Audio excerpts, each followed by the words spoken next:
இந்த மாதிரி உன் கூட விளையாடுறதுக்கு எனக்கு ரொம்ப போர் அடிக்குது.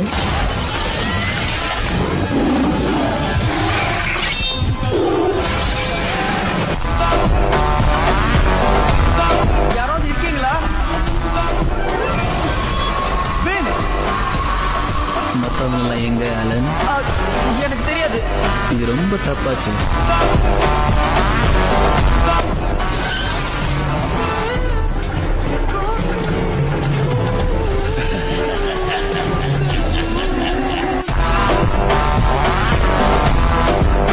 உங்க எல்லாரையும் நான் இன்னைக்கு தனியா பீட் பண்ணிருக்கேன்.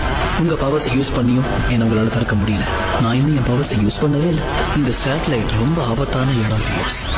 இங்க சேஃப்டி இல்லைன்னு அதனாலதான் ஆரம்பத்திலேயே சொன்னேன்.